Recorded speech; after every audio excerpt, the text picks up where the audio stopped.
এখন আমি চলে আসলাম বঙ্গবন্ধু শেখ সাফারি পার্কে। আর আসার পরে খুব বিব্রতর মধ্যে পড়ে গেছি। আসলে এখানে যে ম্যাপটা দেওয়া আছে দেখতে পাচ্ছেন, এই ম্যাপে কোনো কিছুই ভালো মতো বুঝতে পারতেছি না যে কোন দিকে যাব। সত্যি কথা বলতে গেলে মানে কোন দিক দিয়ে ঘুরবো এটার কোনো কুল কিনারা খুঁজে পাচ্ছি না। সো দেখা যাক কোন দিক দিয়ে যায় আর কোন দিকে সব কিছু পাওয়া যায়।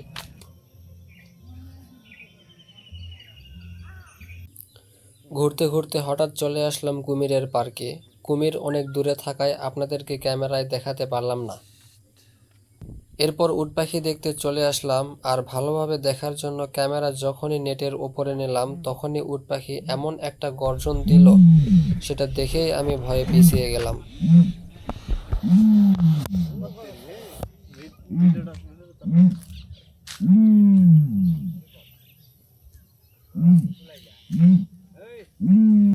উট পাখির গর্জন যে এরকম এটা আজকে ফার্স্ট শুনলাম। একটু পর দেখি তারা দুজনে মারামারি ও দৌড়ানি শুরু করছে।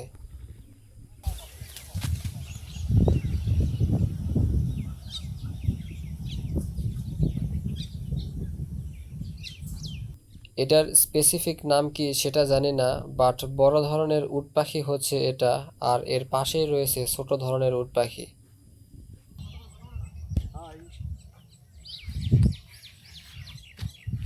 হ্যালো। এখন আমি হাঁটতেছি, বাট জানি না কোথায় যাচ্ছি। পথিমধ্যেই আমার সাথে দেখা হয়ে গেল বানর মামার। রাস্তার পাশেই দেখি হাতে কিছু নিয়ে খুব ব্যস্ত আছে, তাই আমি ডিস্টার্ব না করেই সোজা চলে আসলাম। আসলে চারিদিকে এত পরিমাণ জঙ্গল আর গাছ, যার কারণে ভালো মতো বোঝাই যাচ্ছে না কোন দিকে কি আছে। বাট আমার সামনে এখানে একটা টাওয়ার আছে, এখন টাওয়ারে উঠবো। আর টাওয়ারে উঠেই চারিপাশে দেখবো যে কোথায় কি আছে, তারপরে আমরা আবার সব কিছু দেখতে যাব। এই হচ্ছে টাওয়ার।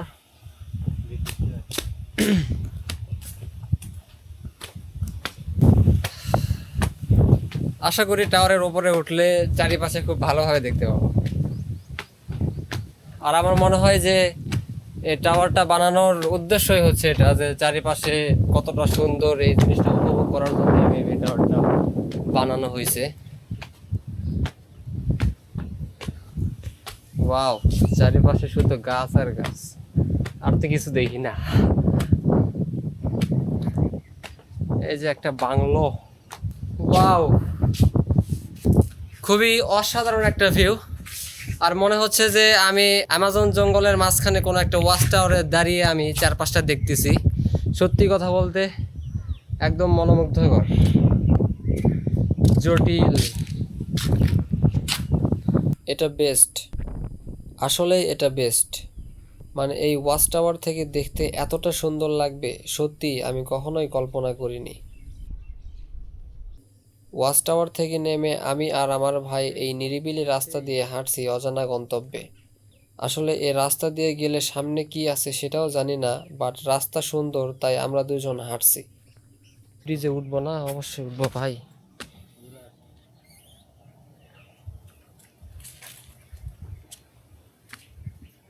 ভাঙা যদিও বা, তারপরেও কিন্তু সত্যি বলতে সুন্দর একটা জায়গা। ভাঙা জিনিসও যে সুন্দর হয় এটাই তার প্রমাণ। ভেঙে গেছে তার মানে শেষ নয়, কিছু ভাঙা জিনিস অনেকের কাছেও বেস্ট হয়।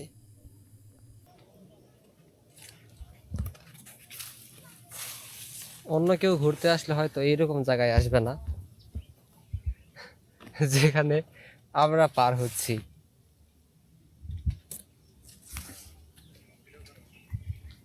আগে হয়তোবা এই নদী বা খাল পারাপারের জন্য এই ব্রিজটা করছিল, বাট এখন কাঠগুলো নষ্ট হয়ে গেছে, তাই এটা এখন অকেজো অবস্থায় আছে। এদিকে যদিও বা আসা মানা, বাট আমি হুট করেই চলে আসছি। এদিকে আসা নিষেধ, তারপরেও আমরা ঘুরে গেলাম। সবাই তো আর এমন জায়গায় আসবে না।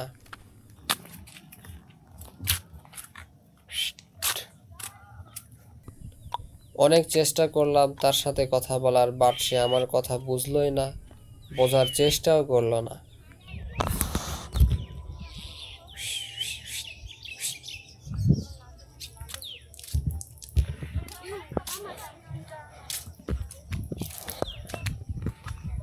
নে খা, এটা খা, নে খা,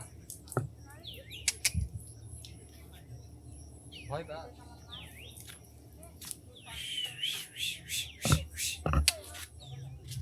মোটামুটি পায়ে হেঁটে অনেক ঘোরাফেরা করায় দুজনেই খুব ক্লান্ত হয়ে গেছি, তাই একটু ফ্রেশ পানি দিয়ে ফ্রেশ হলাম। আমি আছি বঙ্গবন্ধু সাফারি পার্কে। তো এই পার্কের অনেক ভিডিও দেখছি, আবার অনেকের মুখে এই পার্কের কথা শুনছি, তাই আজকে ঘুরতে আসলাম এখানে। তো দেখার মতো এখানে অনেক কিছুই আছে। আর ঢোকার সময় একটা মানুষ আমাকে বলল যে আসলে গাইড ছাড়া যখনই ঘুরতে যাবেন তখনই হয়তো অনেক কিছু এই সময়ের মধ্যে কভার করতে পারবেন না। তো বিষয়টা সত্যি, কারণ এই এরিয়াটা অনেক বড়, আর এই সময়ের মধ্যে সব কিছু কভার করাটা অনেক কঠিন হয়ে যায়। তো আমি জাস্ট এই একটা সাইডে আসছিলাম, আর এই একটা সাইডে আসার পরে দেখি এখানে বিভিন্ন ধরনের পশু পাখি বিভিন্ন টাইপের এগুলো আছে। তো এগুলো দেখতেই প্রায় সময় অনেকটা হয়ে গেছে। অনেক গল্প শুনছেন যে শকুনের দোয়ায় নাকি গরু মরে না। তো এই সেই হচ্ছে আসলের শকুন। আসলে দূর থেকে অতটা ভালো বোঝা যাচ্ছে না, বাট কিছু করার নাই। এই পার্কে আসার জন্য আপনাকে অবশ্যই ঢাকা থেকে গাজীপুর চৌরাস্তায় আসতে হবে। তারপর চৌরাস্তা থেকে যে কোনো গাড়িতে উঠে আপনি বাঘের বাজার চলে আসবেন। আর তারপর বাঘের বাজার আসলে ওখান থেকে বিভিন্ন গাড়ি, অটো, এটা সেটা পেয়ে যাবেন এই পার্কে আসার জন্য। আজকের ভিডিও এখানে শেষ করতেছি। ভিডিওটি যদি ভালো লাগে তাহলে অবশ্যই লাইক, কমেন্ট, শেয়ার করবেন। অ্যান্ড মাস্ট বি ফেসবুকে ফলো অ্যান্ড ইউটিউবে সাবস্ক্রাইব করবেন। আবারও দেখা হবে নেক্সট ভিডিওতে। বাই।